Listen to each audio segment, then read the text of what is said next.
मगध सम्राट राजा बिंबिसार याची पत्नी राणी खेमा ही मूळची सागल देश सियालकोट पाकिस्तान येथील होती. ती फार सौंदर्यवती, गुणवती आणि बुद्धिमान अशी ही राजकुमारी होती आणि बिंबिसार राजाची अतिप्रिय राणी राणी खेमा ही होती.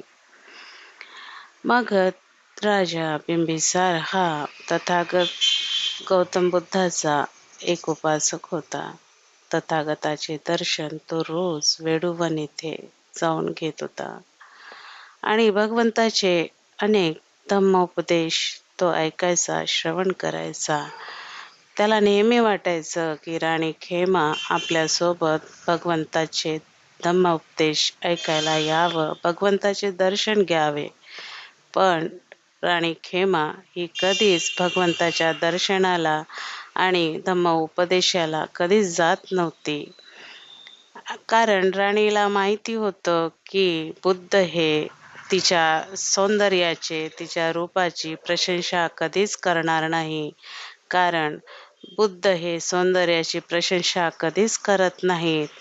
ते नेहमी शरीर, संसार हे सगळं क्षणभंगूर आहे आणि अनित्य आहे याविषयीच बोलत असतात.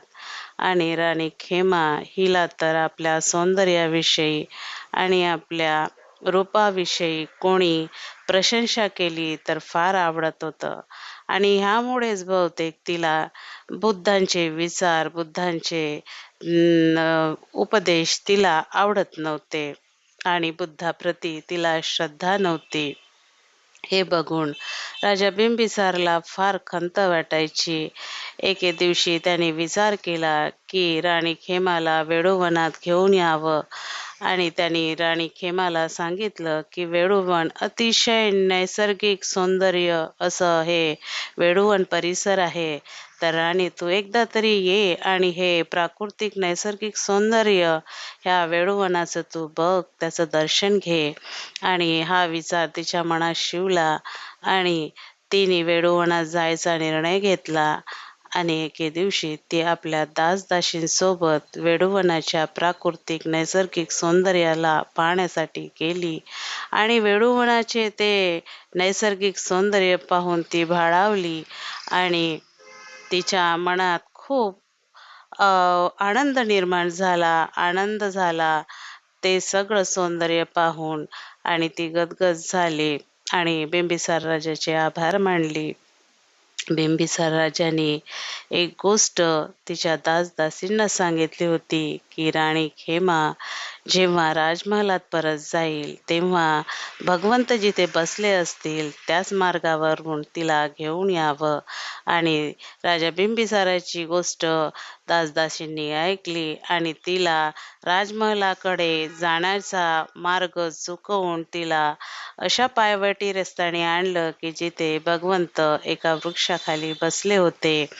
भगवंतांनी राणी खेमाच्या मनातली मानस जाणला आणि तिच्यावर करुणा आणि दया उत्पन्न झाली आणि भगवंतानी तिला तिच्या सौंदर्याचा असलेल्या अभिमानाचा, अहंकाराचा साक्षात्कार, सत्याचं दर्शन दाखवण्यासाठी दर्शन दाखवावं असं त्यांच्या मनात चेतना निर्माण झाली.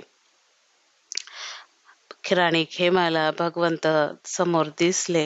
भगवंत आपल्या शांत चित्तेत विलीन होते आणि भगवंताचं ते दिव्य रूप, अलौकिक रूप बघून ती थक्कच राहिली. भगवंतांनी राणी खेमाची मनोदिशा जाणली आणि राणीच्या समोर त्यांनी तिच्या अंतर्मनातील एक रूप समोर प्रकट केलं, जे अप्सरेच्या रूपात होतं. ती अप्सरा इतकी सुंदर होती की इतकी सुंदर होती, तिची काया कमनीय होती आणि ती भगवंताला आपल्या कमनीय हाताने पंखेचे वारं देत बसली होती. हे बघून राणी खेमाच्या मनात श्रद्धा उत्पन्न झाली आणि तिच्या मनात एक आनंद निर्माण झाला. पण राणी त्या रूपवती, त्या सौंदर्यवती अप्सरेकडे पाहत राहिली की ती बघता बघता अप्सरा प्रौढ झाली. बघता बघता ती अप्सरा म्हातारी झाली. तिचे दात पडू लागले, तिची कंबर वाकली, तिचे हाडाचे सापडे झाले, ती कंकाळ झाली, तिचं शरीर थकलं, ती म्हातारी झाली आणि तिचा मृत्यूही झाला. हे जेव्हा तिने राणी खेमाने बघितलं, ती चकित झाली आणि तिला जाग आली. तिला कळून चुकलं होतं की मी ज्या सौंदर्याची, ज्या रूपाची मी इतकी प्रशंसा करण्यासाठी लोक माझी स्तुती करतात. मी प्रशंसा ऐकते आणि त्या प्रशंसेमुळे, त्या स्तुतीमुळे मी किती अभिमान अभिमान करते, किती अहंकार करते, ते सगळं क्षीण आहे. ते सगळं नष्ट होणारं आहे. हाच एक अंतिम परिणिती आहे आणि हेच एक सत्य आहे. ही ती राणी खेमा जाणून चुकली आणि भगवंताच्या चरणी नतमस्तक झाली. भगवंताला वंदन केलं आणि भगवंतांनी तिच्या मनातला संवेग जाणला आणि तिला धम्म उपदेश दिला. ते धम्म उपदेश ऐकून राणी खेमा जेव्हा आपल्या घरी आली, तेव्हा तिच्या मनातली चेतना, तिच्या मनातला मानस एकच अंतर्मन तिचा मनामध्ये जागला. एकच विचार जागला की तिच्या मनात सदैव हाच विचार होता की तिने आल्यापासून की मी प्रवज्जित व्हावं आणि हा विचार तिने राजा बिंबिसारला सांगितला. राजा बिंबिसार थोडा विचारात पडला की माझी राणी, माझी प्रिय राणीच्या मनात प्रवज्जेबद्दल विचार आला आणि ती मला सोडून जाईल आणि याबद्दल त्याला वाईट वाटलं. पण आपल्या मनातील विचारांना दूर सारून त्याचं मन तेवढ्याच उत्सुक आनंदाने गदगद झालं की माझी राणी खेमा हिच्या मनात धम्म संवेग जागला. बुद्ध धम्म संघाविषयी तिला श्रद्धा निर्माण झाली आणि ह्याच मानस तिच्यामध्ये जागून प्रवज्जेविषयी विचार आला आणि तिच्या विनंतीला आदर करून त्याने ती परमिशन दिली की ती प्रवज्जा घेऊ शकेल आणि ती राणी खेमा ही प्रवज्जित झाली. तिच्या अंगावर काषाय वस्त्र आलं आणि राणी खेमा ही कठीण ज्ञान साधनेचा अभ्यास करीत करीत अरहंत भिक्खुणी झाली.